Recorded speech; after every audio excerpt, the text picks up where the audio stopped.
여러분 안녕하십니까? 사무엘TV 정정당당 이진원입니다. 오늘은 직장 내 괴롭힘 판단과 예방 및 대응에 대해 알아보겠습니다. 직장 내 괴롭힘 금지법은 지난 19년 7월 16일부터 시행되었는데요. 내용을 잘 숙지하고 대응해 나가야 하겠습니다. 도가 넘는 직장 내 괴롭힘에 대해 실례를 들어보겠습니다. 회사 대표나 상사가 개인 사정을 무시하고 술자리에 불렀는데 거절할 경우, 어떤 식으로든 보복하는 경우, 상사의 지시로 업무와 관련 없는 온갖 잡일을 시키는 경우, 사측의 일방적인 명예퇴직을 거부했더니 기약도 없이 책상에만 앉아있게 하며 대기 발령을 한다거나 폭언, 협박성 발언을 하는 것 모두 직장 내 괴롭힘에 해당합니다. 국가인권위원회에서 직장 내 괴롭힘을 당한 경험이 있느냐는 설문조사를 실시했는데 직장인 10명 중 7명이 괴롭힘을 당해봤다는 결과가 말해주듯 우리의 현실은 직장 내 괴롭힘이 상시 존재한다는 것을 알 수 있습니다. 무려 73.3%나 된다고 합니다. 이런 상황이면 노동자들이 출근하기 겁나지 않겠어요? 직장 내 괴롭힘 방치할수록 손해입니다. 첫 번째는 사안에 따라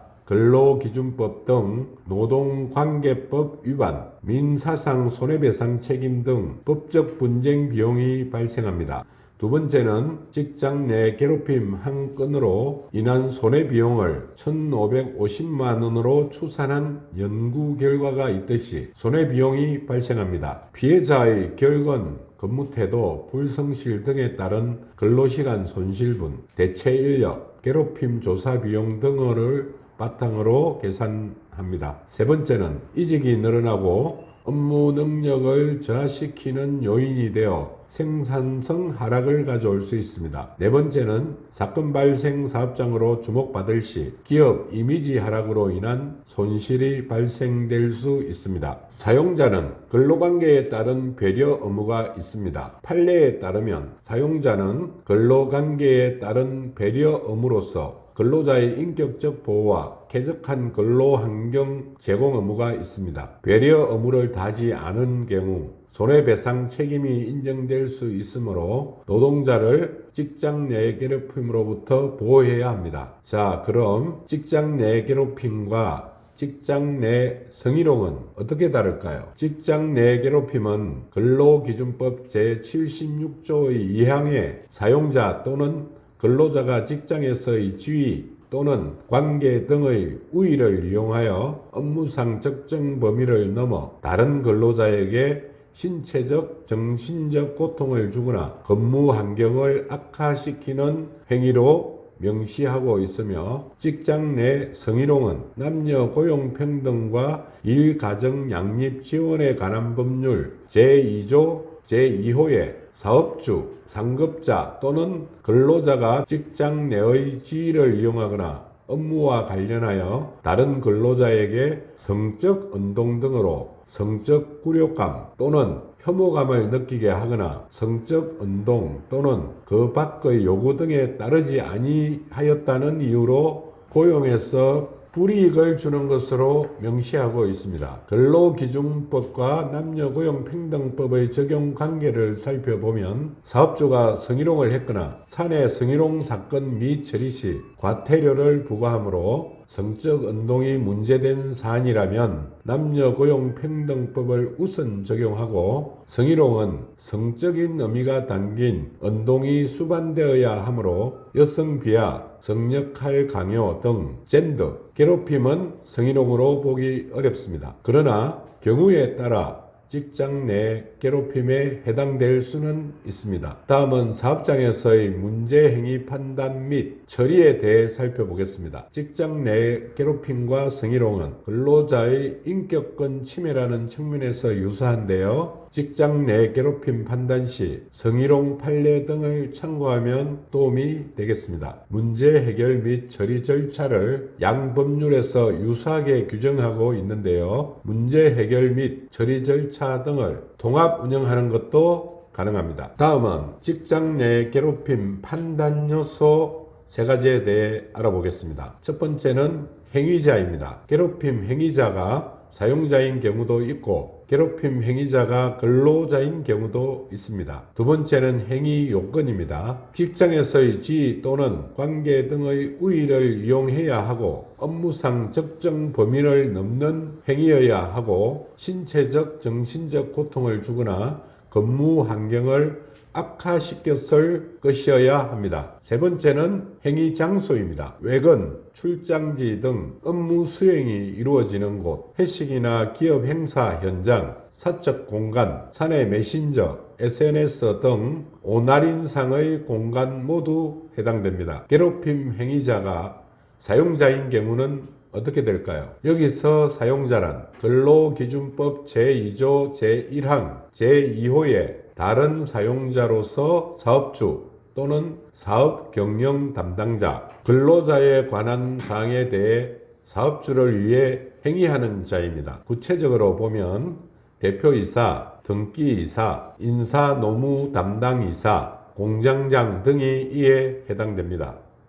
파견 근로자를 사용하는 사용사업주는 파견근로보호 등에 관한 법률 제34조 제1항에 따라 파견 중인 근로자의 경우 파견사업주 및 사용사업주를 근로기준법에 따른 사용자로 볼 수 있으므로 사용사업주도 직장 내 괴롭힘 행위자로 인정될 수 있습니다. 괴롭힘 행위자가 근로기준법 제2조 제1항 제1호에 따른 근로자가 행위자인 경우에는 사용자는 근로기준법 제76조의 3에 따라 직접 관련 조사를 실시하고 행위자에 대한 징계, 근무 장소의 변경 등 필요한 조치를 실시해야 합니다. 직장 내 괴롭힘 판단 요소는 직장에서의 지위 또는 관계 등의 우위를 이용하여 업무상 적정 범위를 넘는 행위여야 하고 신체적, 정신적 고통을 주거나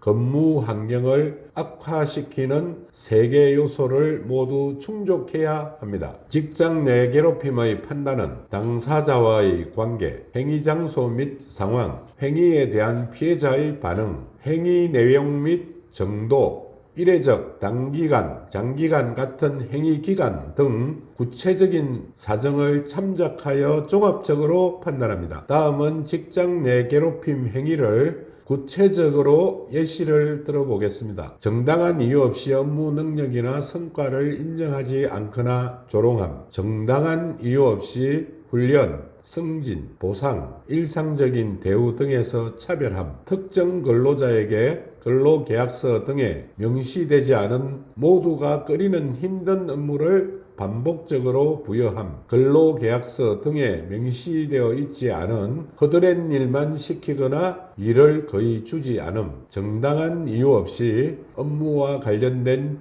중요한 정보 제공이나 의사결정 과정에서 배제시킴, 정당한 이유 없이 휴가나 병가, 각종 복지 혜택 등을 쓰지 못하도록 압력 행사하는 것, 다른 근로자들과 달리 특정 근로자가 일하거나 휴식하는 모습을 지나치게 감시하는 것, 사적 심부름 등 일상생활과 관련된 일을 하도록 지속적 반복적으로 지시하는 것, 정당한 이유 없이 부서 이동 또는 퇴사를 강요함, 개인사에 대한 뒷담화나 소문을 퍼뜨림, 신체적인 위협이나 폭력을 가함, 다른 사람들 앞이나 온라인상에서 모욕감을 주는 언행을 함, 의사와 상관없이 음주, 흡연, 회식 참여를 강요함, 집단 따돌림, 업무에 필요한 주요 비품, 즉 컴퓨터, 전화 등 미제공, 인터넷, 사내 네트워크 접속 차단